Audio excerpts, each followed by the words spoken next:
The morning light broke through the long glass panes of Terminal 3 as passengers shuffled in, dragging wheeled bags, holding coffee cups, checking departure boards, unaware that something was about to shift in the air, a tension no one could name.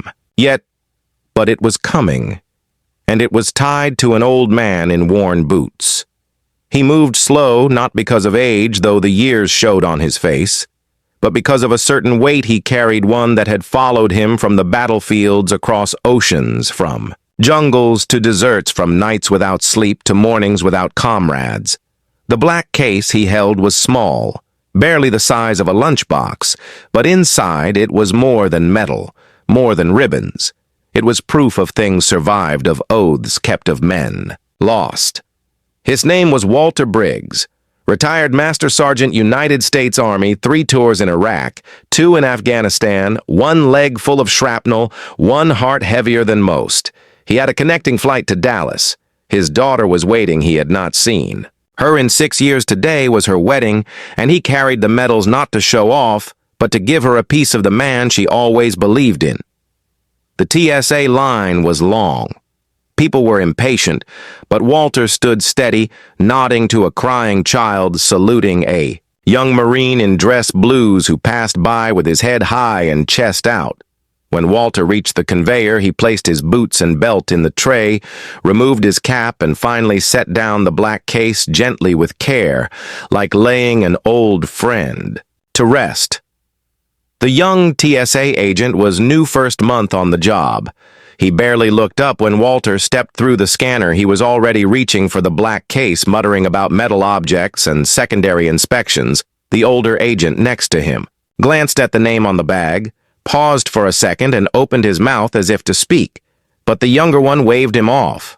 "This old thing," the agent said out loud as he cracked open the case without asking.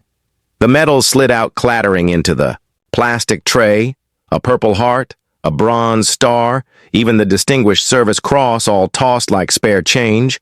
Walter saw it happen, and everything inside him locked up, not with anger, not with fear, but with something colder, something older. He stepped forward, his hand trembling slightly, not from weakness, but restraint. "Sir, please," he said, "that case, those medals, they're mine." But the agent scoffed, said something about protocol, said they looked suspicious, said they had to be discarded for safety reasons. Walter stared as one by one the medals were swept toward a trash bin, and then it happened.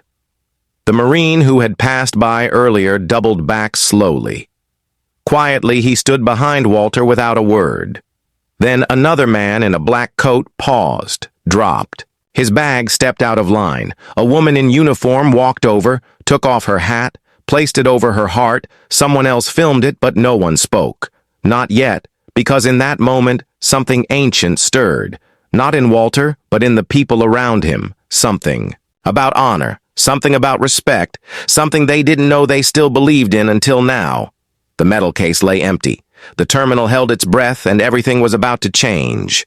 The silence stretched across the terminal like a wave that had not broken yet, like a storm hovering above the sea, and in the center of it all stood Walter, his eyes locked on the scattered metals, now half buried beneath a thin layer of dust at the bottom of a gray plastic bin. Metals that once shined under enemy fire, now tossed aside as if they meant nothing. The young TSA agent stood frozen, unsure if he had made a mistake or if this was just another moment of annoyance in a long line of procedures. He glanced at his supervisor for backup, but the older man said nothing, his face unreadable, arms, crossed eyes watching the room shift around them. The Marine who had returned stood like a statue behind Walter. His name tag read Ruiz. His chest bore 2 ribbons and a scar that peeked from beneath his collar. He did not speak, but his silence was louder than any protest, and it pulled others in like gravity. The woman who had stepped forward was an airline captain off duty waiting. For her flight, she lowered her bag. Slowly, eyes fixed on the medals. Then on Walter. Then on the agent. She did not blink, did not speak, her breath steady as if waiting for something to fall from the sky. A father with his son whispered quietly in the background. And the boy looked at Walter as if trying to understand why a man with so many honors looked so broken, so still. Then the boy moved through the crowd, and without asking, without hesitation, he knelt by the bin and reached for the nearest, medal lifting it with both hands as if it were sacred. Walter looked down, eyes full of something ancient, not pain, not sadness, something heavier, something that only men who have seen war carry within them, something that can never be spoken, only understood. The boy stood and held the medal out with both hands, but the TSA agent stepped forward trying to intercept it, his voice rising, saying it was against regulation, saying the bin was now contaminated, saying the old man needed to move along. But no one moved, no one spoke, no one obeyed, because the air had changed. More people stopped, more phones came out, but not for spectacle, for record, for memory, for truth. One woman live-streamed it, another whispered to her mother that something important was happening, and even the janitor by the gate entrance leaned on his mop, watching like he was seeing something he never thought he would see again. The supervisor finally stepped forward, his eyes now on Walter, his voice low and firm. Not cruel, not soft either. "Sir," he said, "I am going to ask you to step aside," but Walter did not move because his body had already made its choice to stand, to wait, to let them decide if they still believed in what those medals stood for. Ruiz took a step closer. Not aggressive, not loud, just close enough to make a statement, and said one thing quietly, but with enough steel that it cut through the terminal like a blade. He said, "Sir, you might want to reconsider." The supervisor paused, then turned slowly toward the young agent who still held the edge of the bin and whispered something into his ear. The young man nodded once, face-pale hands trembling, and stepped back. Walter reached down and lifted the medals from the bin one by one, wiping them clean, not with anger, but with care, with the same care he had carried them across continents, through battles, through silence, through memory. The people in the terminal did not cheer, did not clap. They only stood still, watching him like he was more than a man, like he was a symbol they did not know they needed again. And for the first time in years, Walter felt it, not pride, not victory, just a strange, quiet thing that felt like home. Walter held the medals in his calloused hands, fingers slow, steady, deliberate, as if reminding the medal what it had been through and what it had survived. The terminal was no longer a place of travel. It had become something else, something older, something sacred. No one moved. The loudspeakers continued to echo flight numbers and gate changes, but no one listened. Not even the airline workers behind the counters, not even the flight attendants who now stood behind the glass watching the stillness unfold like a scene from a memory none of them knew they carried. The young TSA agent stood frozen, the weight of what he had done finally sinking in. But it was not shame that filled his face, not yet. It was confusion, disbelief, a sense that the rules he had been trained to follow had betrayed him in front of everyone. The supervisor leaned in closer to him, speaking in hushed tones, too quiet for anyone else to hear. But Walter did not look their way. His gaze was fixed beyond them, beyond the checkpoint, and into the faces of the strangers who now stood beside him without speaking, without instruction, just standing, because it was right. A second Marine stepped forward from the security line, his dress uniform sharp, his medals gleaming. He walked slowly toward Walter, then stopped and saluted the gesture, crisp and clear like a bell struck in the dead of night. Walter returned the salute without a word, then nodded once like brothers do when words are too heavy to carry. An old woman near the seating area wiped tears from her eyes, whispering to the man beside her, "He was my brother. He served in Korea. He had medals just like that.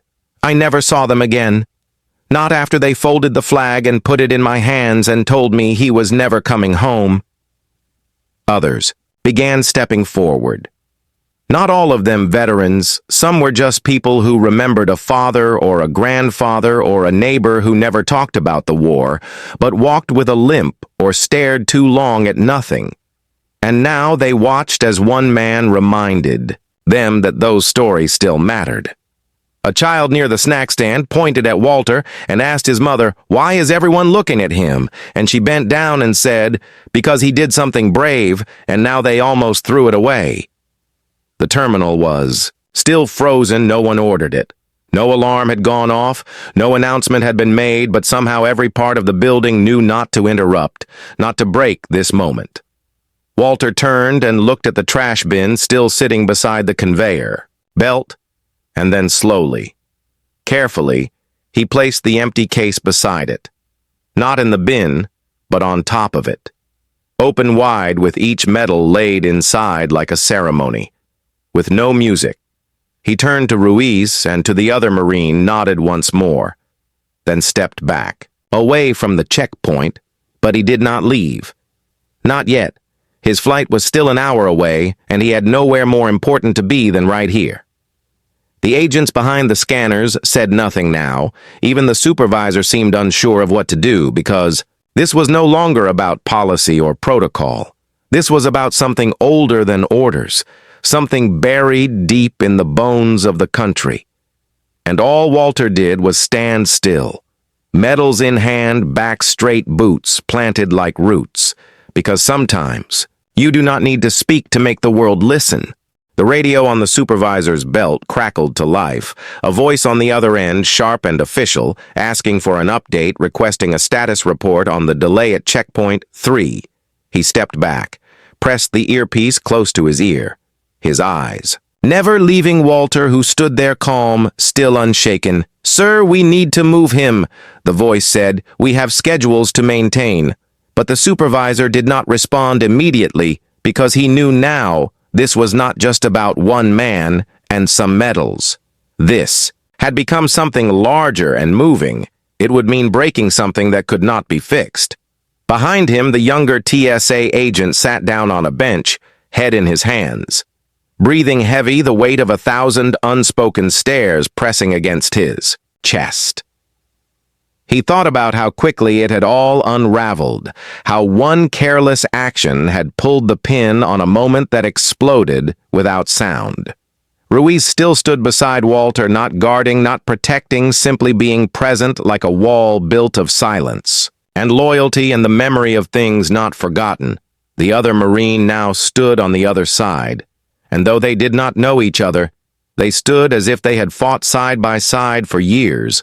More passengers began to gather, not out of curiosity, but out of understanding something deep in their bones told them that this mattered, that this stillness was not a delay. It was a statement, the kind that rarely happens and cannot be repeated. An airline manager approached slowly, clipboard in hand, tie slightly crooked from rushing. She whispered to a flight attendant nearby, who simply pointed toward Walter and said nothing more. The manager looked once, then lowered the clipboard without a word. The crowd had grown silent, but not restless. They stood watching like witnesses to a ceremony no one had planned, yet everyone had joined one man. A construction worker with rough hands and a thick jacket stepped forward, holding something small in his palm. It was his father's dog tag, rusted, bent, but still readable.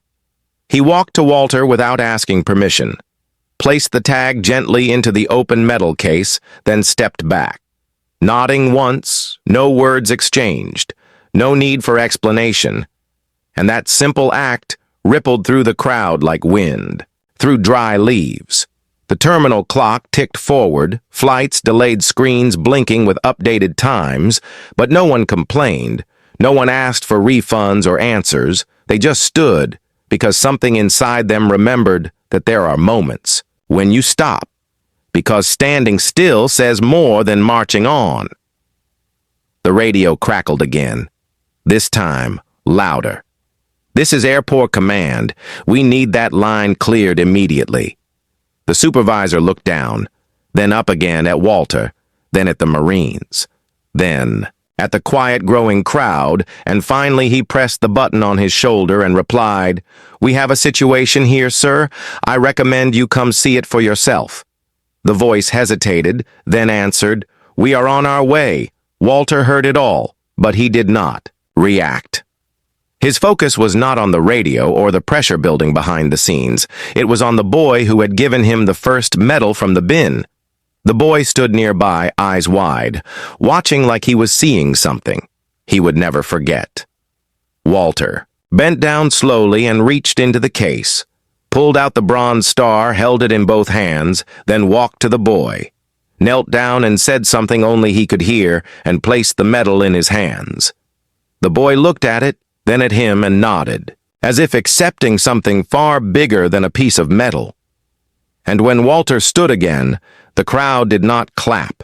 They did not cheer, they simply kept standing together in the growing quiet, as if waiting for the next chapter to begin. The sound of polished shoes echoed down the terminal tile, sharp, precise, deliberate, and every step carried authority. Behind the sound came two figures, one in a suit, one in a dark uniform, both flanked by silent escorts, their faces unreadable, their pace steady and aimed straight at the center of the stillness.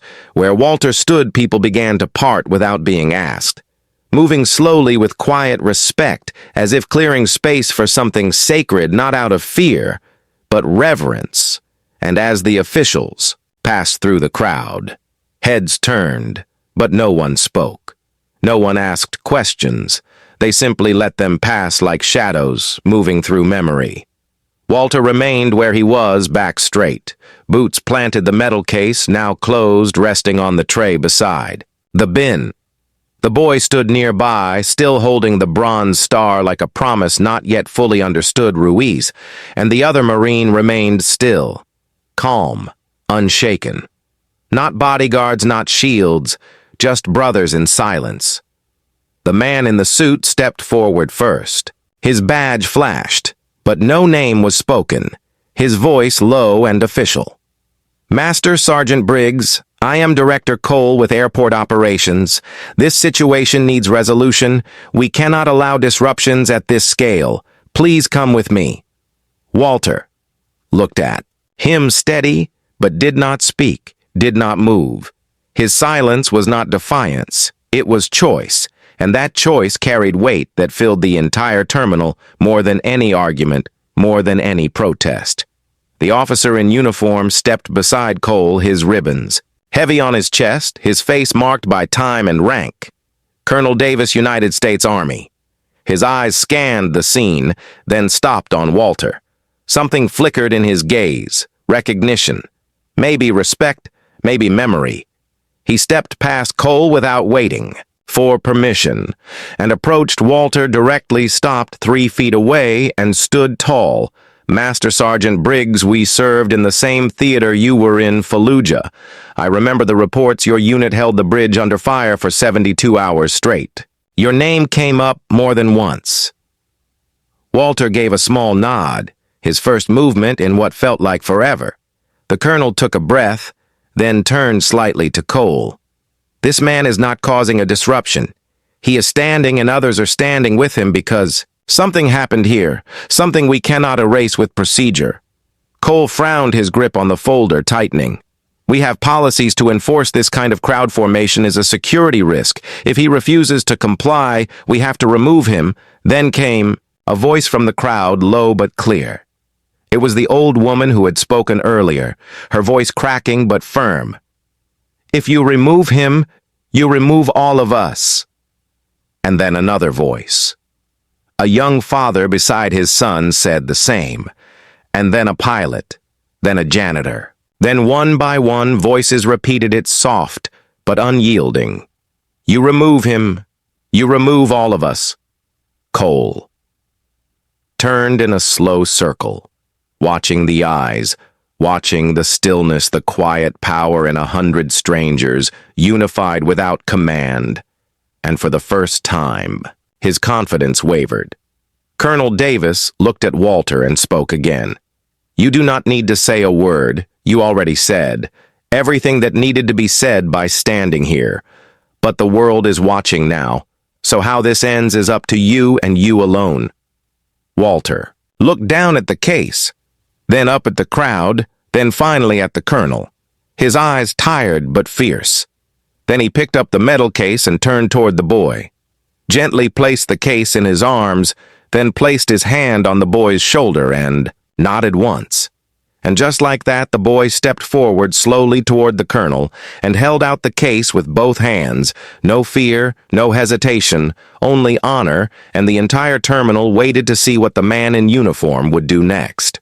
The colonel looked down at the boy, his small hands barely able to hold the weight of the metal case, and for a long moment he said nothing, just stared as if he saw not the medals themselves, but every hand that had once touched them.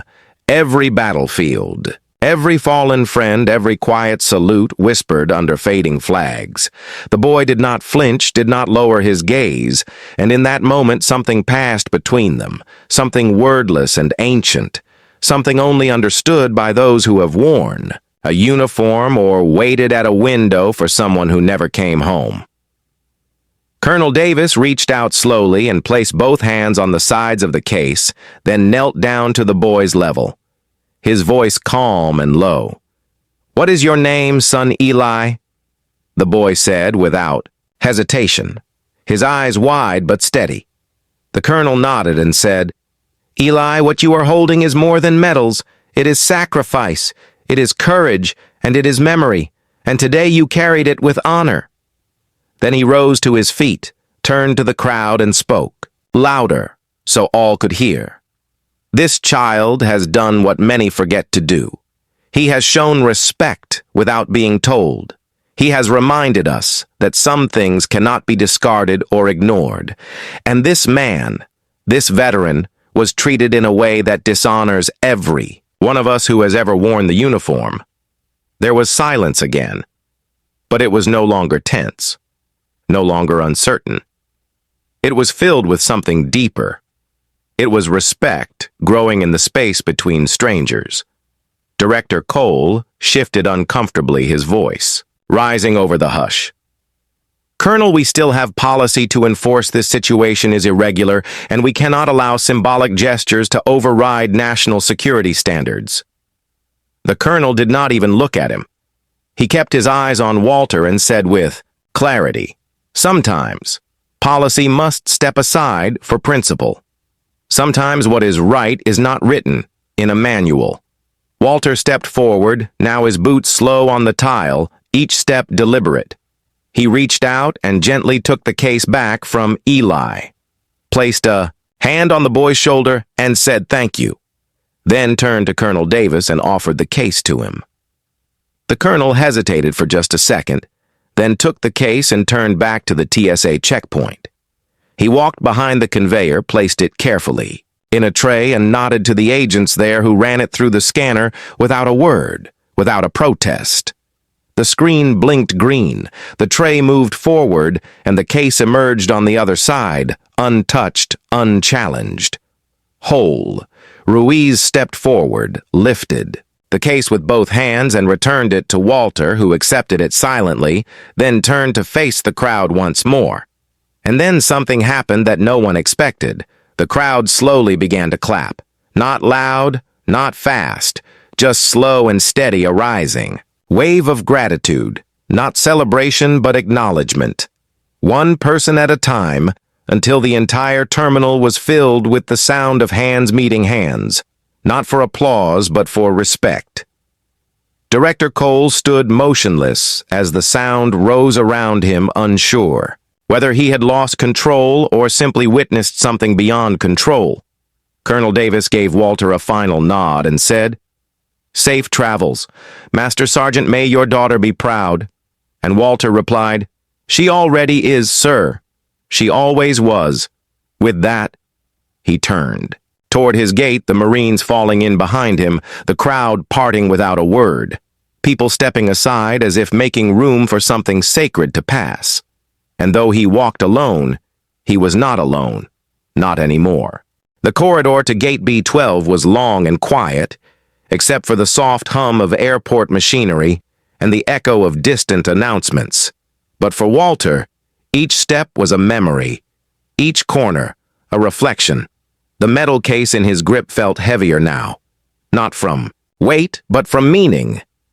The two Marines flanked him in silence, not for protection, Not from duty, but from choice, and behind them, the quiet footsteps of dozens filled the space.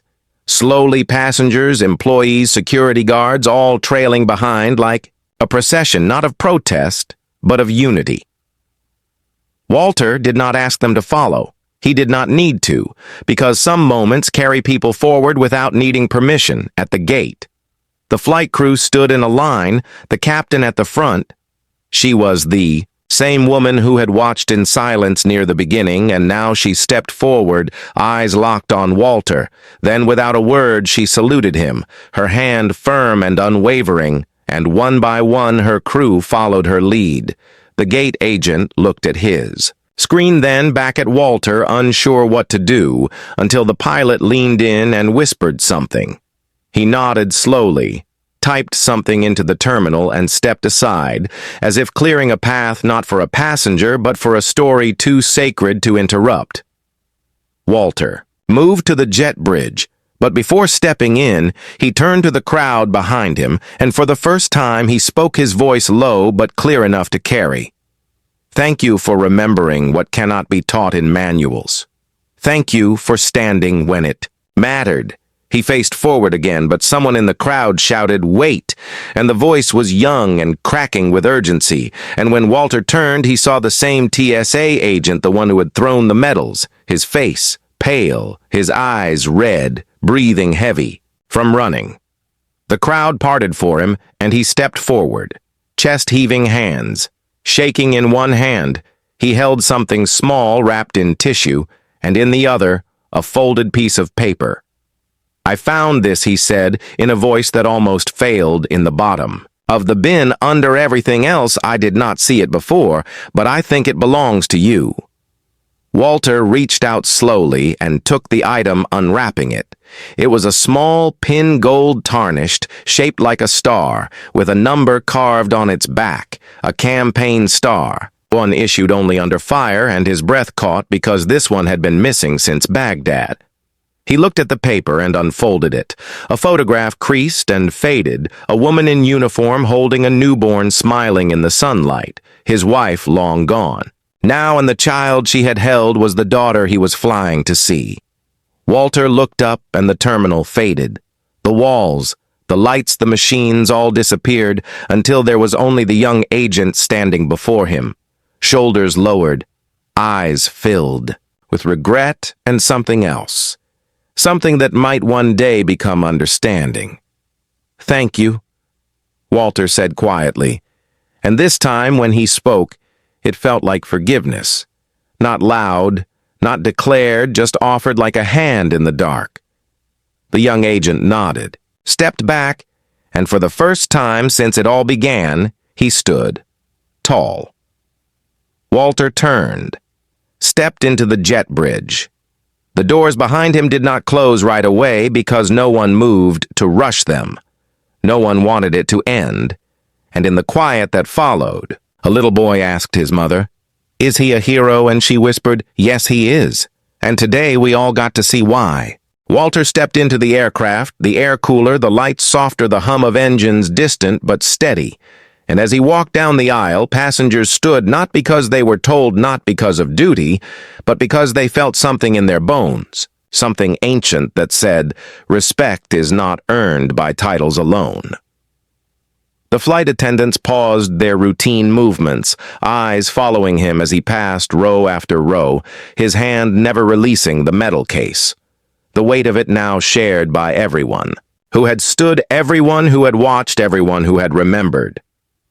He reached his seat, a window seat near the wing, and paused for a moment, looking out into the clouds beyond the glass, though the plane had not yet left the ground, and for a few seconds he saw not metal and runway, but a memory of desert sun and distant helicopters and boots worn down to nothing.